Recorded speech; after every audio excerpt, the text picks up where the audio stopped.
Bueno, pues existe un cierto tipo ya demencial de críticas, pero ya sin nivel alguno. Y ahora están amarrando navajas entre Biden y Andrés Manuel López Obrador.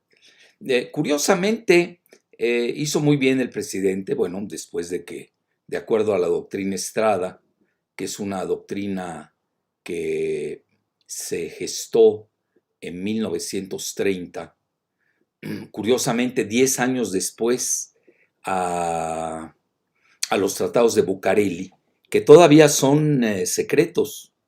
Nadie conoce bien el Tratado de Bucareli o los tratados de Bucareli. Y que ahí es donde reconoce precisamente en esa coyuntura, Estados Unidos reconoce a México. No lo había reconocido después de tanta confrontación. Y la doctrina Estrada es como un, yo diría, un blindaje ontológico necesario que requirió la sapiencia del pueblo mexicano y sus actores políticos en ese momento, porque veníamos de un desgarrador siglo XIX, con toda la guerra con Texas, etcétera. A veces, muchas veces olvidamos que de los 3000 kilómetros que tiene México hoy con Estados Unidos, las 2/3 partes son con Texas, que tiene 4 fronteras con estados mexicanos. Estamos hablando de Tamaulipas, de Nuevo León, de Coahuila y de Chihuahua. Por eso todo lo que sucede en Texas, a mi juicio, desde el punto de vista geopolítico, es trascendental. Bueno, dicho esto, cuando el presidente López Obrador lanzó por tercera vez su candidatura a la presidencia, abiertamente lo dijo que él estaba a favor de la doctrina Estrada por la no intervención de los países en los asuntos ajenos. Y curiosamente, el mismo día que pues yo diría uno de los tres principales eh, mandatarios más importantes del mundo, con el zar Vladimir Putin, pues cuando se tiene el resultado del colegio electoral, aceptó, se acepta el triunfo y tanto Vladimir Putin como el presidente López Obrador, pues ya felicitaron al presidente electo Joe Biden. Entonces, ¿qué está pasando en México? Uno se mete una bola ahí de propagandistas, pues no son analistas, vea. Un analista escucha los dos puntos de vista, tiene que ser dialéctico, da el punto de vista en contra del presidente López Obrador, es muy válido, siempre y cuando sea respetuoso, no al tipo broso que casi le mienta la madre al presidente. En otro país estaría en la cárcel. Aquí yo creo que Andrés Manuel se da cuenta que es un payaso y no pues, le va a hacer el circo tampoco, ¿no?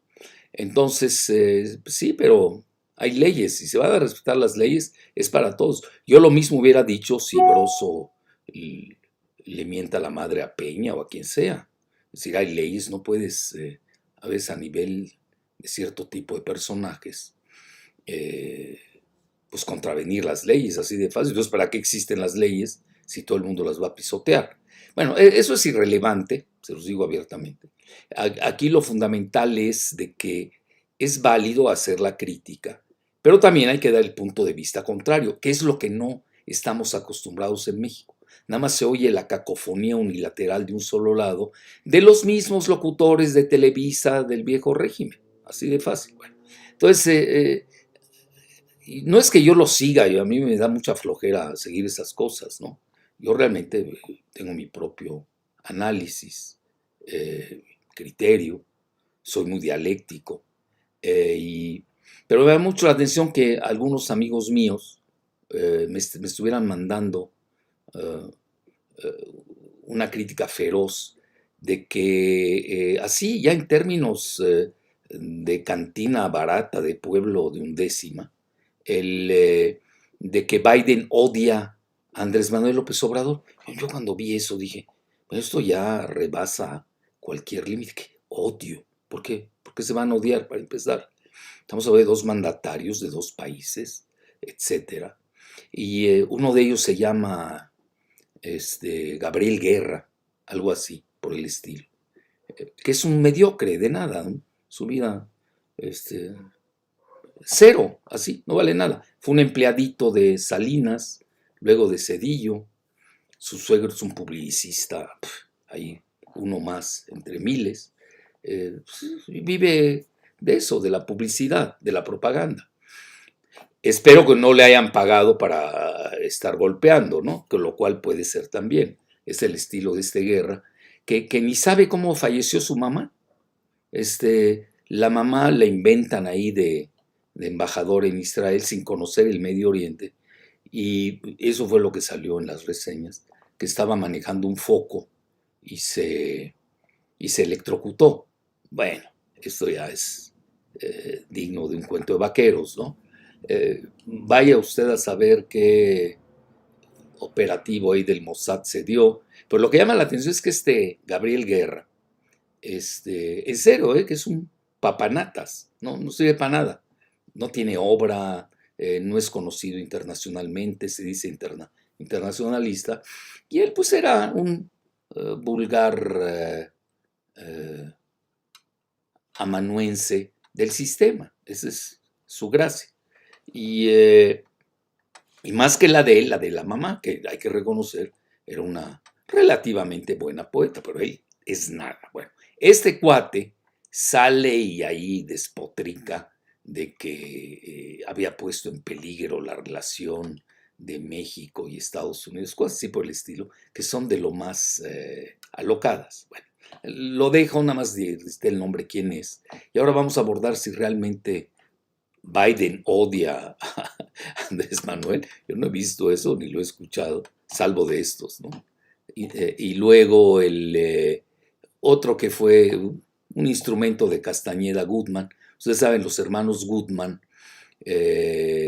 son hijos de la misma madre rusa israelí, el más conocido aquí es Jorge Castañeda Goodman, que es también ampliamente conocido como ser un instrumento de George Soros, y de su medio hermano venezolano, por cierto, que se casa con una persona israelí argentina que tiene que ver con el Irán Contra, es un gran escándalo, y es dueño de un edificio extraño aquí en la Paseo de la Reforma que se llama la Torre Omega, que no quiero abrir su expediente, que conste. Bueno, y ahí estamos hablando del Irán Contra, acuérdense que ahí hubo un trueque de droga por cocaína en la que se vio inmerso el gobierno de Reagan, por eso se le llama el Irán Contras.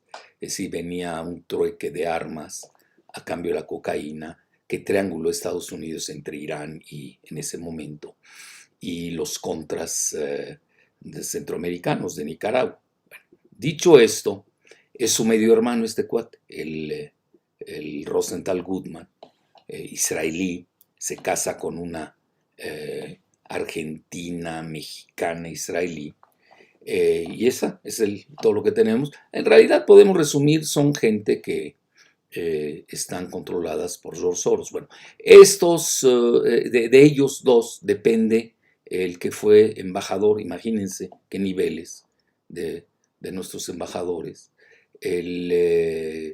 uno de origen armenio, más conocido por su papá, porque fue rector de la UNAM, se llama Arturo Sarukhan Kasamithan. No me voy a meter a su historia particular, que deja también muchos agujeros negros, nada más meto a sus posturas. Él es abiertamente pro Clinton, pro Hillary, pro Bill Clinton, por una razón, porque fue empleado, fíjense, no les digo niveles de altura, no son empleaditos, lo más chafa de lo chafa. Fue empleado de los hermanos Podesta, que son muy famosos, porque ahí lo buscan ustedes, lo pueden googlear, no me quiero meter a ese renglón muy controvertido, de las pizzas, parece que les encantaban las pizzas, ahí lo dejo, y también arremete, hace y deshace, ni siquiera toman en consideración, bueno, qué opina la Cancillería mexicana, qué opina el mismo presidente López Obrador, buscar la antítesis. Bueno, ¿hay odio entre Biden y López Obrador? Primero que nada, no existe eso, yo no lo sé, no me consta. ¿Por qué se van a odiar? Yo no veo en qué se puedan odiar. Porque tardó en reconocer, de acuerdo a la vigencia de nuestra tradición y leyes mexicanas, y nuestra famosa doctrina Estrada, que yo digo es un blindaje, es como tener anticuerpos, porque el sistema inmunológico mexicano es muy débil, lo dejan muy vulnerable los globalistas neoliberales, que para ellos no existe, para ellos es caduca y anacrónica la doctrina Estrada. Bueno, les recuerdo una cosa, eso es importante. Castañeda Gutmann duró 2 años en la Cancillería mexicana. Lo sacó a patadas Marta Sagún. Yo tenía el dato hasta qué horas lo iban a correr, con eso les digo todo. Era un viernes a las 12 del día y en Estados Unidos ni la aguantaban. Si alguien destruye la relación entre México y Estados Unidos, es Castañeda. Y lo hace en forma deliberada cuando en ese momento teníamos para realizar, yo diría, la política es el arte de lo posible. En ese momento, un muy aceptable acuerdo de migración. Y este cuate sale con el asunto de que la enchilada completa. Bueno, no tiene ninguna experiencia en la Cancillería. Para que vean que aquí no hay nada personal, su padre, ese sí, era un extraordinario diplomático, que por cierto, este sí, Castañeda Gutmann, odiaba a su padre, tan es así que no lo dejó ver antes de morir a sus hijos. Bueno, esto lo sabe cualquiera. Entonces, para no hacerles más larga esta tragicomedia, él exigió la enchilada completa, hoy visto en retrospectiva en la época de Fox, pues fue un gravísimo error. Ahí es donde realmente, yo diría, se detona toda la cuestión migratoria entre Estados Unidos y México, que hoy estaríamos en otra situación más favorable y menos desfavorable debido a la pésima política, muy amateurish, muy de aficionado, al menos que haya correspondido en su momento a la agenda que luego vimos está hoy practicando George Soros de incitación a las migraciones masivas desde Centroamérica. En esto no lo digo yo, hay datos duros. George Soros financia la mayor parte de las ONGs en Centroamérica y está financiando también a los migrantes porque en la época de Trump, todavía es presidente Trump, pero más en su auge, le convenía encender e incendiar la agenda migratoria para poner en aprietos a Trump. Eso es lo que hay detrás, en realidad, de la cuestión migratoria que se exacerbó en estos 2 recientes años. Bueno, dicho así, y ya me voy a datos duros,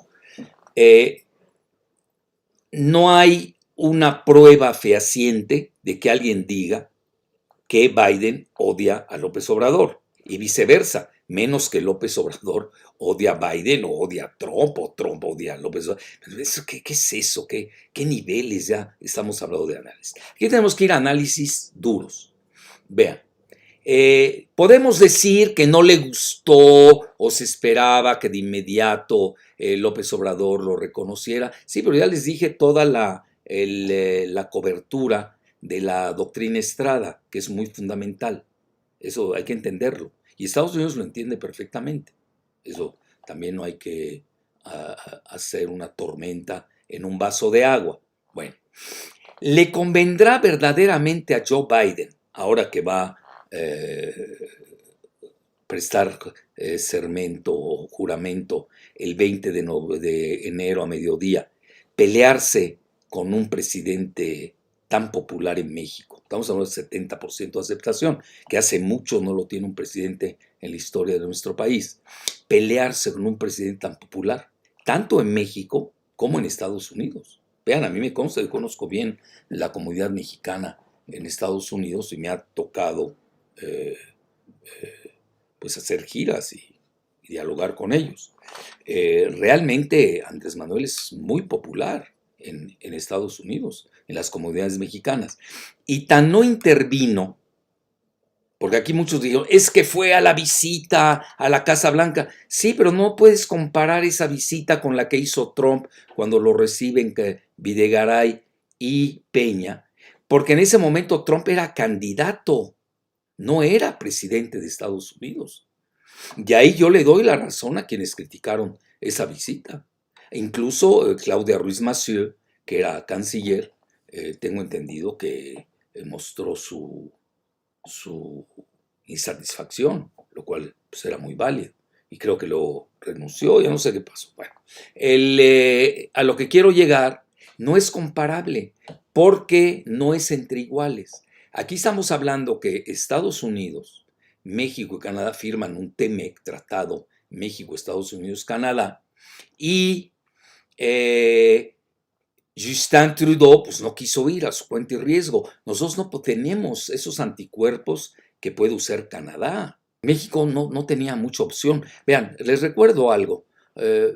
Si hubiera sucedido con Biden siendo presidente en lugar de Trump, hubiera dicho lo mismo. Es decir, aquí no había analogía porque es una visita de Estado. Es decir, López Obrador es presidente, Trump es presidente, va y firma el tratado del TEMEC, que además no lo hizo él. La mayor parte del tratado MEC lo hace Videgaray con esta cosa, ¿cómo se llama? El de Alfonso Guajardo, que se cree que es el único que sabe de libre comercio en la Vía Láctea. Y naturalmente Peña, que ni sabía de lo que firmaba. Entonces, y la última parte que firma ya siendo presidente electo López Obrador es la parte que envía a Jesús Seade para la cuestión de la soberanía energética. Pero fuera de eso, todo el tratado, que a mí no me gusta, a mí ni me gustó el Tratado de Libre Comercio, porque no tiene transferencia de tecnología, y tampoco me gusta donde aquí hay un apartheid literal, una gran discriminación tecnológica. No crean que yo echo las campanas al vuelo. Bueno, pero es nuestra realidad y tampoco voy aquí a hacer un papel de aguafiestas. Bueno, entonces ahí tienen ustedes que eso, para empezar, no es comparable. Bueno, ya nos vamos a situaciones ya más reales. Conste, yo lo he dicho hasta el cansancio, a mí me consta, cuando me reunía con Manuel Camacho Solís y con Andrés Manuel, nos reuníamos, pues tenían una excelente relación con Obama. Hasta ahí me quedé. Obama es el mentor de Joe Biden. Obama fue presidente y dos veces fue vicepresidente Biden. Sin hacer una mancuerna, nos guste o no. Hay una excelente relación, siempre la ha habido, entre la llamada izquierda mexicana con el Partido Demócrata. Hay mayor afinidad, eso es muy interesante verlo. Ustedes lo pueden ver hasta en los principios básicos de los dos partidos. Hay una mayor afinidad de la llamada izquierda mexicana, no la izquierda travesti de los chuchos, por favor, o del Belauzarán, o toda esa fauna que ya ustedes conocen. Estoy hablando de cosas más serias, ¿no? Más fundacionales, se diría por ahí. Y la amistad pues, era enorme entre ellos. Incluso en una ocasión López Obrador, siendo candidato, fue a Los Ángeles a apoyar a Obama. Ustedes saben, California prácticamente, que es mayoría mexicana, prácticamente vota por los demócratas. Siempre se ha dado esa consideración. Bueno, hasta ahí dejo y ahí viene por qué a Biden no le conviene pelearse. Ni con México, ni con el presidente en turno de México, ni con los mexicanos, ni con López Obrador. De ahí les voy a dar mi muy humilde opinión. Vean, Biden para empezar llega ya muy débil. Es decir, no crean que es un presidente que tiene mandato. No lo tiene. Estados Unidos ahorita está en una franca, pues yo diría una situación muy delicada. Hay una palabra en alemán que se llama Schadenfreude, que es el placer que da el malestar ajeno. Yo no padezco eso. Es decir, nosotros le deseamos que Estados Unidos se armonice, se reconcilien, si es que es posible, por una sencilla razón, porque nos va a afectar tanto a los mexicanos, nuestros connacionales en Estados Unidos, como a nosotros en México. Usted va a decir, ¿por qué? Por una sencilla razón. Primero que nada, tenemos más de los 36 millones de mexicanos que dice esta muy sesgada oficina del censo allá en Estados Unidos. Yo, mi ojo de buen cubero es que son 55 millones, esa es mi muy humilde opinión. Como están subreportados, no es fácil hacer el conteo. Vean, yo he preguntado, créame, donde se debe preguntar, de los dos lados, tanto en Estados Unidos como acá, y me mandan a la oficina del censo, pues cualquiera lo googlea, no tiene ninguna gracia. Quiero datos duros, etcétera.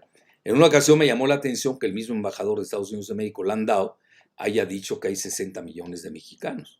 Ya sabemos que hay 62 millones de latinos, pero los latinos no son todos mexicanos. El 62% de los latinos en Estados Unidos son mexicanos. Yo por eso hago mucho la diferenciación entre mexicanos, que somos el 62% de todos los latinos en Estados Unidos. Eso es importante. Además, la religión de los mexicanos en su mayor parte son guadalupanos, católicos, mientras que los latinos no mexicanos, su mayoría son protestantes. Son sutilezas muy importantes, relevantes. Además, no tenemos la misma historia con Estados Unidos. Dos mexicanos que mis muy queridos latinos no mexicanos.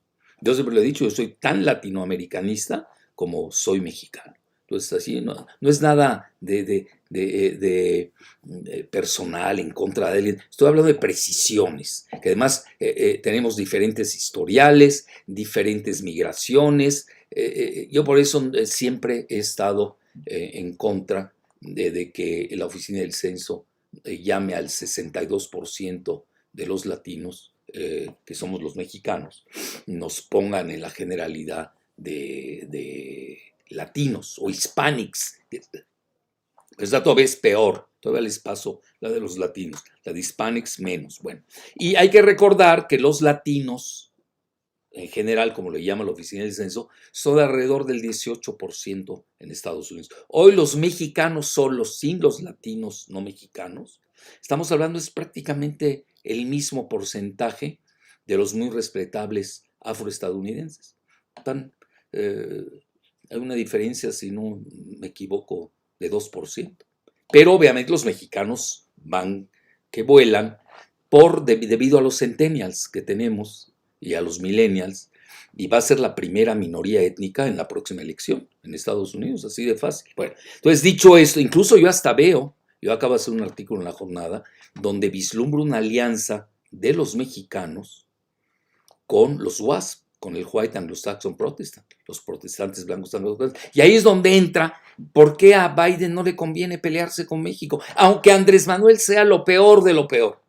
Obviamente que no lo es, pero yo quiero así abonar a las fobias de Guerra y del Sarucán y de otros peores, ¿eh? No crean que yo esto es porque me los mandaron y ahí medio lo vi. Dije, ¿qué es esto? ¿Qué niveles? Dice un representó al país, por eso siempre estuvo tan mal representado México. Además no lo representaban. Sarucán representaba más los intereses de Israel y de los hermanos Goodman que los intereses de México, abiertamente se los digo. Bueno, Gabriel Guerra, pues fue un empleadito, tampoco llegó a tanto. Hay un funcionario que además me tenía en la lista negra de presidencia, imagínense. Que no hable Jalife, vamos a frenar a Jalife, tal canal, ahí con un tal Zambra, que estaba en el canal 11, un día que llegó un amigo mío, director del 11, me dice, oye, aquí estás en la lista negra, te tenían el Guerra y el Zambra, Jambra, no sé cómo se llamaba. Ahí le dije, por favor, le dije, es el crimen perfecto. En ese momento yo decía que el crimen perfecto, porque había un dicho, era el canal 11. ¿Sí saben por qué, no? Porque tú matabas a alguien, nadie te veía. Entonces, a mí me da risa que ya esos niveles de poca audiencia que tienen estos canaluchos, te pongan en la lista negra. Yo se los digo con mi rigor, yo puedo tener acceso a las mejores televisoras del mundo. Y la tuve en una gran época, en ese momento yo era comentarista de CNN, con eso les digo todo. Y luego ya no se diga a nivel euroasiático, Medio Oriente, Sudamérica. No acaba, imagínense, el Jambra y el Guerra boicoteando que yo no saliera en el Canal 11, se me hacían un favor. Bueno, en ese momento, no estoy hablando de este Canal 11, que espero no cometa las mismas vejaciones de sus antecesores. Entonces, vean, En esta situación, ¿cómo le puede convenir a un presidente que llega muy alicaído, donde el trumpismo, con o sin Trump, ahí está, nos guste o no? Yo soy realista, yo veo lo que pasa en Estados Unidos. Y hemos visto las dos maneras en que votaron los mexicanos, fíjense. Yo hago mención precisamente en mi artículo que acabo de hacer en la jornada de lo tengo que reconocer, un fascinante estudio que hicieron. No me gustó, es fascinante por la manera en que votaron los llamados latinos y mexicanos en las urbes en Estados Unidos, en las grandes urbes. Hasta puse surrealismo. ¿Qué quiere decir? Porque eso es increíble. La mayor parte de los latinos, lo dice el New York Times, que odia a Trump y es pro Soros a morir. 65% votó por Trump. De no creerse. Bueno, yo como realmente traigo otra hipótesis de trabajo, es decir, yo no quiero ver la dispersión del voto tanto de los latinos como de los mexicanos. Yo realmente se los he dicho, para mí el futuro de Estados Unidos y el futuro de la relación México-Estados Unidos, van a decir, bueno, Jalife está exagerando, ya redujo demasiado. Bueno, esa es mi hipótesis, tengo derecho, ¿no? Ya la historia nos desmentirá, o el presente inmediato. Si se pudiera decir así. Para mí hay que seguir California y Texas. ¿Por qué razón? Para empezar, tienen el mayor PIB, Producto Interno Bruto, de todo Estados Unidos. California el primero. Si California fuera país, sería el quinto del mundo. Si Texas fuera país, sería el 10º del mundo. En votos electorales, California anda, si no me equivoco, 55 votos electorales, y Texas trae 38. Son los dos principales votos electorales. Ustedes saben que en Estados Unidos la contienda es por estado y sus votos electorales, no es popular. Por eso a mí no me gusta esa dispersión demográfica que se hace de los latinos y los mexicanos que operó New York Times, pero me gustó. Fíjense lo que son, no estoy de acuerdo, pero está bien hecho, y además lo que no me gustó fue el abordaje, porque yo sí traigo una hipótesis operativa, que es o Estados Unidos en una guerra civil o viene la secesión. Adivinen de dónde. Pues California con su Calexit, así se llama, o Texas con su Texit. Entonces ahí lo tienen. Entonces son momentos muy delicados en Estados Unidos, donde a Biden no le conviene pelearse con su vecino del sur, que además tenemos entre 35 o 55 millones de mexicanos allá en Estados Unidos. Y se va a pelear con el futuro porque los mexicanos somos los que vamos a definir las próximas elecciones, si es que no se da la guerra civil o si no se da secesión, cosa que yo no deseo. Ya les dije las consideraciones por las cuales no las deseo. Una de ellas es que de los 6 principales ingresos que tenemos en México, 5 dependen de Estados Unidos. 5, se dice fácil. Y no solamente son las remesas. 5 rubros. Entonces, dicho esto, ¿cómo le va a convenir a Biden pelearse al revés? Yo si fuera Biden, primero que nada, él es católico. Tenemos más convergencias, bueno, al menos él, los católicos, que con los guadalupanos mexicanos. Esa es la realidad. Más que con los latinos no mexicanos, que en su mayoría son protestantes. Entonces ahí tienen ustedes que no tiene ni sentido todo lo que se ha pensado y dicho de que Biden odia a Andrés. Aunque lo odiase, la política no es tan primitiva. Vean qué nivel hemos ido en los abordajes de los temas en México. Y es una cosa racional, se tiene que pensar en la perspectiva de la relación entre los dos países, y nos guste o no, a nivel estructural, estamos amarrados por un TEMEC. A mí no me gusta, ya se los dije hasta el cansancio. Incluso hay un veto contra China, para que no tengamos un tratado de libre comercio con China, que hoy tiene el mayor bloque geoeconómico del planeta, que es el famoso RCEP de 15 países. Mayor bloque. Estamos hablando de la tercera parte del Producto Interno Bruto Mundial, aquellos que les gusta ser economicistas a ultranza, y donde hay transferencia de tecnología. Ojo, que no la tenemos en el TEMEC y no la tuvimos con el Tratado de Libre Comercio de Salinas, etc. Entonces, vean, ya con esto que les estoy diciendo, pues prácticamente no hay razón, a todo lo contrario. Un prospectivista, estadista, sus equipos, tienen equipos, no crean que hablan así a locas y a tontas.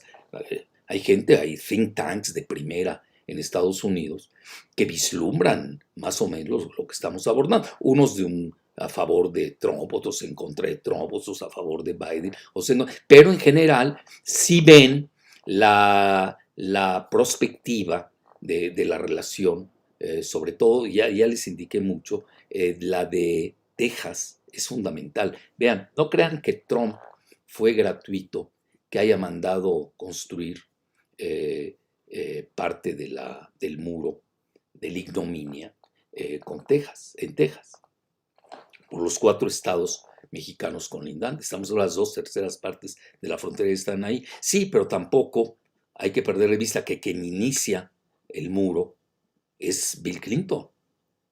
Y luego lo sigue Baby Bush. A mí me ha tocado recorrerlo, porque en una ocasión creo que el mismo Sarucán dice, es que no es un wall, jugando en inglés, no es wall, no es muro, es un fence. Hágame el favor, ya, jugando con las palabritas ahí para retrasados mentales. Y a mí me tocó recorrerlo desde Tijuana a Mexicali, de ida y vuelta. Entonces, y obviamente los que habitan en la frontera lo conocen mejor que nadie, todos nuestros amigos de California, sobre todo, y ya no se diga de California Norte y sobre todo de Chihuahua, que ahí tienen y Coahuila y Tamaulipas y Nuevo León, donde precisamente estaba tratando Trump. No, ya no sé a qué nivel llegaron con el muro, pero ya estaba bastante avanzado. Bueno, entonces dicho esto, yo concluiría pues con lo que pasó, la realidad. Estaba el presidente López Obrador en Valladolid, vean en dónde, yo soy yucateco, ahí está la mejor comida, sé que se van a molestar mis amigos de Mérida, la mejor comida de la península está en Valladolid, mucho más que en Mérida, y ahí con el gobernador Vila, que yo hoy sé que van a brincar muchos panistas, lo veo como el candidato por el PAN a la presidencia. Otra cosa es que gane, otra cosa, pero sí lo veo. Se me hace que el gobernador Vila se ha manejado mucho mejor que todos estos cacofónicos tipo Corral. Bueno, ¿qué es eso? Y además ya se va a Corral, y además así le va a ir en la elección. Entonces, Vila, por algo lo hizo Andrés Manuel, que es un genio de la política doméstica, y ahí estaba junto a Marcelo Ebrard, que es nuestro canciller, que no olvidemos, nos gusta, ¿no? Marcelo estudió RI, Relaciones Internacionales del Colegio de México, eso nos olvida, etcétera. Entonces saben de esto, de este manejo, y ahí el presidente López Obrador le habló a Biden, y uno de los temas abordados fue precisamente el de la migración. Entonces, ya con esta llamada muy amable, muy respetuosa, incluso la carta que le envió Andrés Manuel al presidente electo Joe Biden, pues digo, fue la carta de acuerdo a los cánones de la doctrina Estrada, en la que Andrés cree, y ya vemos muchos que creemos en ella. Los que son globalistas, apátridas, amátridas y antimexicanos, pues odian la doctrina Estrada. Aquí sí podemos usar el término odian. Yo usaría más abominan, ¿no? Pues la palabra odio se me hace muy, muy primitiva. Entonces, o tienen intereses contrarios que no son antimexicanos, para ellos soñarían ya que México entero se entregue a Estados Unidos. Lo que pasa es que en Estados Unidos no los están aceptando. Entonces, ya en resumen, ya para concluir punto final, les puedo decir que al revés, al que no le conviene pelearse con Andrés Manuel, a quien no le conviene pelearse con los mexicanos de Aquende y Allende, México, a quien no le conviene pelearse con México, es a Biden. Así de fácil. Hasta la próxima.